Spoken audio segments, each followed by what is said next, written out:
Hello दोस्तों, नमस्कार, आदाब। दोस्तों, यूपीएससी के जो स्टूडेंट्स हैं या कोई भी एक ऐसा स्टूडेंट जो आगे की तैयारी कर रहा है, प्रिपरेशन कर रहा है, एंट्रेंस एग्जाम क्लियर करना चाहता है और सरकारी अफसर बनना चाहता है, उसकी सफलता के लिए सबसे ज्यादा जरूरी चीज और सबसे बड़ा दुश्मन क्या है, उसके ऊपर आज मैं डिस्कशन करने वाला हूं। दोस्तों, अगर आप सफलता चाहते हो, अगर आप सक्सेस चाहते हो, तो सक्सेस की सबसे बड़ी रिक्वायरमेंट क्या है? सक्सेस हमेशा मिलेगी किससे? संघर्ष से, यानी स्ट्रगल से।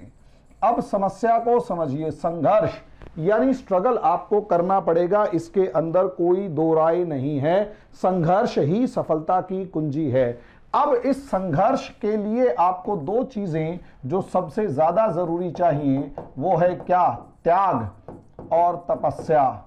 त्याग और तपस्या, ये दो चीजें हैं। त्याग क्या है? त्याग जब अपने जीवन के अंदर बहुत ही सीमित संसाधनों के अंदर आप जीना शुरू कर देते हैं। सीमित संसाधनों के साथ जीना, संसाधनों के साथ जीना ही क्या है? त्याग है। ये समझ लीजिए, आपको अपने जीवन में बहुत ही सीमित संसाधनों के साथ, you have to live with very limited number of resources, very few resources. क्योंकि असलियत में सीमित संसाधन, बच्चा कहेगा यही क्यों जरूरी है भाई? अगर मुझे भगवान ने सब कुछ दिया है, आई विल एंजॉय। बिल्कुल, सबसे बड़ी बात है संसाधन। संसाधन क्या है? आपके पास मोबाइल है, आपके पास कंप्यूटर है, आपके पास नेट है, आपके पास मनी है, आपके पास कार है, आपके पास everything which is required by a person to enjoy his life. हर चीज है जो एक इंसान को अपना जीवन जीने के लिए चाहिए। एक इंसान को जो अपना जीवन जीने के लिए चाहिए, वो सब चीजें अगर आपके पास हैं, और साथ में इसके साथ long list of friends and relatives, friends and relatives, long list of friends and relatives, अपने यार दोस्तों और रिश्तेदारों की एक लंबी चौड़ी लिस्ट है। ये सिर्फ और सिर्फ क्या है? डिस्ट्रैक्शन है। समझे? ये भटकाव है। और तपस्या क्या है? तपस्या है concentration on your objective. Concentration on your objective.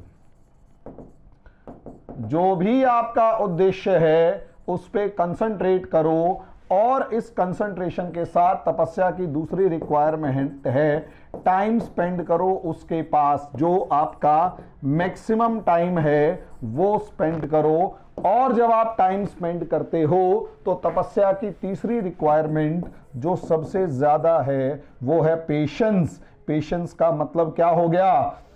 जिसे कहते हैं कि शांति, या यूं संयम। पेशेंस का मतलब संयम। आप सोच कर देखिए, दो चीजें आपकी सक्सेस के लिए चाहिए। एक चाहिए त्याग। त्याग किसे नहीं करना पड़ा सफलता के लिए? गौतम बुद्ध हैं, वन में गए। महावीर जैन हैं, वन में गए, त्याग किया, तपस्या की। त्याग संसाधनों का किया ताकि भटकाव ना हो। तपस्या किस चीज की? तपस्या इस चीज की कि ज्ञान चाहिए। चाहे गौतम बुद्ध हो, चाहे महावीर जैन हो, चाहे भगवान श्री राम हो, चाहे श्री कृष्ण हो, हर किसी ने त्याग किया, हर किसी ने तपस्या की। यहां तक कि पांडवों को भी 13 साल वनवास जब हुआ तो उन्होंने त्याग और तपस्या के साथ ही अपने आप को मजबूत बनाया। और किसी भी पर्सनैलिटी को, गांधी जी को सुन लीजिए, गांधी जी का उठाकर देख लीजिए, BR अंबेडकर का उठाकर देख लीजिए, किसी भी सक्सेसफुल प्राणी को आप उठाकर देख लीजिए, उसने त्याग किया। त्याग किस लिए? ताकि डिस्ट्रैक्शन यानी भटकाव से बचें, भटकाव से बचें। और तपस्या की, कंसंट्रेट किया और पेशेंस के साथ कंसंट्रेट किया, तभी फल मिल पाए। तो अब समस्या क्या है? मान लिया आप अपने घर रहकर तैयारी करते हो तो समस्या क्या आती है? समस्या ये आती है कि आपको मिलता है डिस्ट्रैक्शन, यानी भटकाव। वो भटकाव गाने सुनने का है, वो भटकाव गर्लफ्रेंड से बात करने का है, रिश्तेदारों से बात करने का है। हर चीज के साथ आपको टाइम स्पेंड करना होता है। इसके अंदर एक तो आपका डिवीजन ऑफ योर टाइम, एक तो आपका जो समय है वो विभाजित हो गया। जहां आपको अपने 14 घंटे स्टडी के अंदर इन्वेस्ट करने थे, उसमें हो सकता है आपको 12 घंटे ही इन्वेस्ट करने हो। अगर आप 14 घंटे इन्वेस्ट करते हैं तो आप अपने स्लीपिंग टाइम, सोने के समय या दूसरी चीजों के अंदर आप लोगों को टाइम काटना पड़ेगा, और सोना भी उतना ही जरूरी है जितना पढ़ना जरूरी है, वरना दिमाग थकने लग जाएगा, और ज्यादा दिमाग अगर थक गया तो आउटकम अच्छा नहीं आएगा। इसलिए दोस्तों समझो, तैयारी करते हुए दिमाग को ध्यान से इस्तेमाल करो, और डिवीजन ऑफ योर टाइम, जो पार्टीशन हो, या फिर आप यूं कहें कि you waste of your time कह सकते हैं कि टाइम वेस्ट हो रहा है। वहीं अगर आप डिस्ट्रैक्शन का दूसरा अगर आप पॉइंट देखेंगे तो यहां पर consumes the energy of your mind, consumes energy of your mind, आपके दिमाग की जो ऊर्जा है उसको खा जाता है। पहले ही फटीगनेस आ जाती है, थकान आ जाती है। आप खेल कूद के आए हैं, कोई बात नहीं, आपको फिर भी 15-20 मिनट आधा घंटा रेस्ट करना पड़ेगा, तब जाके किताब उठेगी। आप किसी से बात करके आए हैं तब जाके किताब उठेगी। आप किसी से मिल के आए हैं, आधे घंटे पर 1 घंटे बाद आपको किताब उठानी पड़ेगी। आते ही किताब नहीं उठाई जाती, कंसंट्रेट ही नहीं होता, क्योंकि जहां से आए हैं वहां पर दिमाग उलझा हुआ होता है। यही एक रीजन है, आपको भटकाव से बचना पड़ेगा। और जब ये दोनों की दोनों चीजें होती हैं तो वो मामला होता है half hearted effort, half hearted effort का, आधे मन के प्रयास का, आधे मन से प्रयास। आप जो प्रयास कर रहे हैं, भले ही आप चाहते पूरे मन से हैं। देखो, एक होती है चाहत, एक होता है संघर्ष, समझे, हिम्मत। चाहत जो है वो भले ही फुल हो, संघर्ष अगर अधूरा है तो चाहत से कभी भी सफलता नहीं मिलती, ये याद रखिएगा। संघर्ष करने से सफलता मिलती है, चाहत करने से कभी सफलता नहीं मिलती। चाहने का क्या है, चाहने को तो आप राष्ट्रपति प्रधानमंत्री बनना चाहते हैं, चाहेंगे थोड़ा ना। चाहने को तो हमारा एक जो युवा नेता है वो प्रधानमंत्री बनने की पूरी कोशिश में लगा हुआ है। चाहत से क्या, हाफ हार्टेड एफर्ट है, संघर्ष जो है वो अधूरा है। संघर्ष अगर अधूरा रहा, संघर्ष अगर पूरा नहीं हुआ, तो आप ये समझ लीजिए आप सफल नहीं हो सकते। चाहत है कि आप आईएएस बने, संघर्ष अधूरा है, अधूरे मन से किया गया प्रयास है। ये जो अधूरे मन से किया गया प्रयास है, ये first slope of your failure है, first slope towards your failure. ये आपके विफलता, ये आपकी असफलता की तरफ पहला जो है ढलान है। जब आप गिरने लगते हैं, हाफ हार्टेड एफर्ट जो है, हाफ हार्टेड एफर्ट जो होता है वो कहीं ना कहीं उसका अगला स्टेप होता है। भाई पहली बार फेल हो जाओगे, हाफ हार्टेड एफर्ट है, ठीक है, उसका सबसे पहला प्रयास होगा आधे मन से, और उसका अगला जो स्टेप होगा, उसका अगला स्टेप होगा हताशा और निराशा।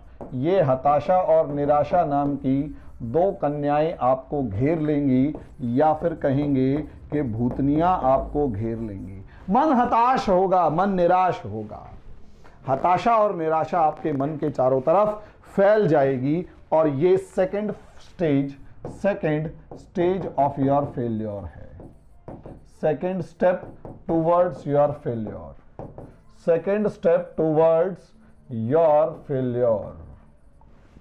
सही में जब आप अधूरे मन से करेंगे, फिर मन करना खत्म कर देगा, हताशा और निराशा आ जाएगी। और यहां जैसे जैसे हताशा और निराशा आपको डोमिनेट करेगी, आपको डोमिनेट करेगी, आपके ऊपर पावरफुल होती चली जाएगी, उसका अगला चरण क्या होगा, अगला चरण होगा मिसगाइड फ्रॉम योर, या फिर यूं कहें योर ऑब्जेक्टिव एम गेट फेंट ऑफ योर एम। आपका जो उद्देश्य है वो धुंधला पड़ जाएगा, उद्देश्य धुंधला हो जाएगा, एंड स्लोली इट डाइज। धीरे धीरे मर जाएगा।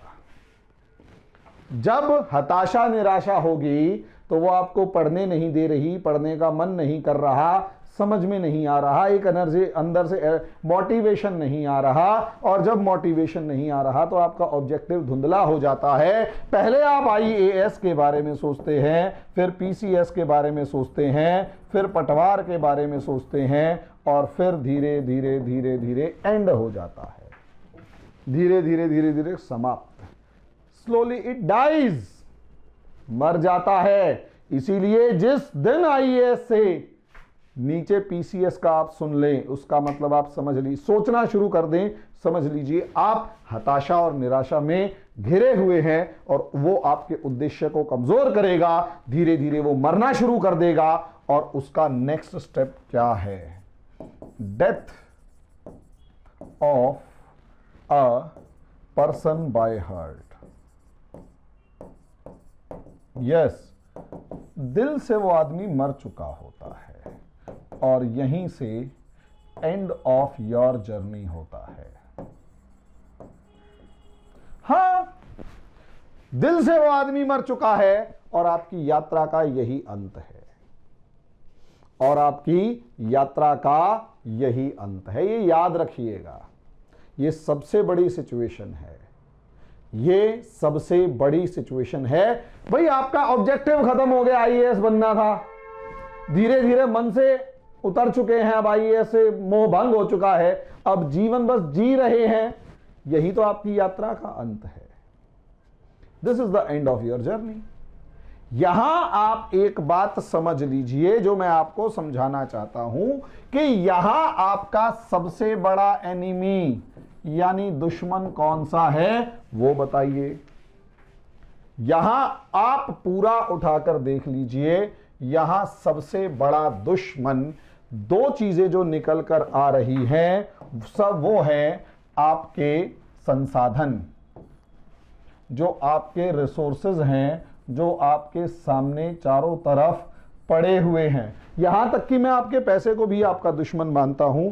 कई बार बच्चों के पास पैसे ज्यादा होते हैं, उन्हें किताब कॉपियां और दूसरी चीजें खरीदने की जरूरत, खरीदने में कोई टेंशन नहीं होती, तो वो बच्चा क्या करता है, वो बच्चा जिस किताब का नाम सुनता है वही किताब खरीद लेता है, जिस मैगजीन का नाम सुनता है वही मैगजीन खरीद लेता है, जिस अखबार का नाम सुनता है वही अखबार उसके घर में आना शुरू कर देता है, क्योंकि पैसा है। लेकिन वो सब चीजें दुश्मन बन जाती हैं, क्योंकि जब वो अपने चारों तरफ इकट्ठा करता है कि मेरे पास इतनी सारी किताबें हैं और ये सारी पढ़नी है, वो किताबें ही नेगेटिविटी क्रिएट कर देती हैं। तो असली दुश्मन कौन?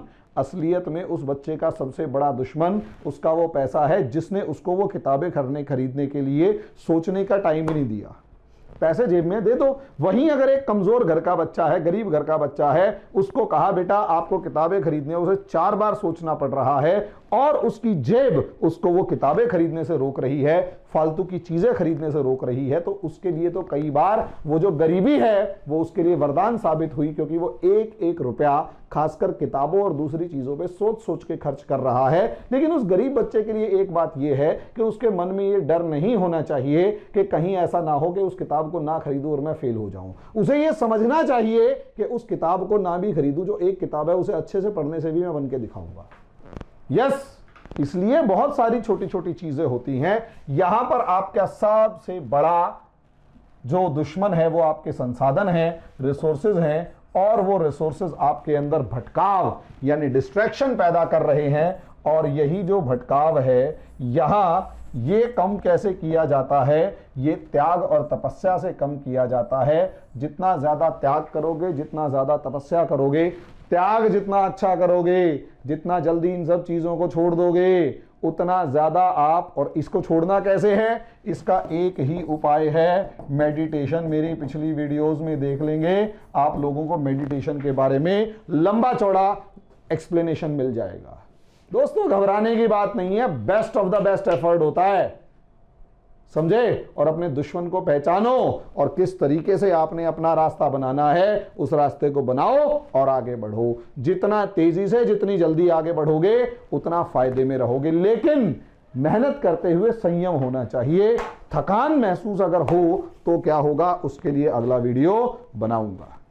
आज के लिए इतना ही। धन्यवाद। और बच्चों एक इंपॉर्टेंट इंफॉर्मेशन ये देना चाहता हूं मैं कि हमारे एनसीईआरटी के बैचेस चालू हो चुके हैं, जल्दी से जल्दी आप कनेक्ट कीजिए। चॉकलेट के खर्चे में आप लोगों की पूरी एनसीईआरटी कंप्लीट करवा देंगे। उस एनसीईआरटी को पढ़ने के बाद आप कोई एग्जाम, जिस मर्जी लेवल का एग्जाम हो आप दीजिएगा, कंप्लीट होगा, क्रैक करेंगे।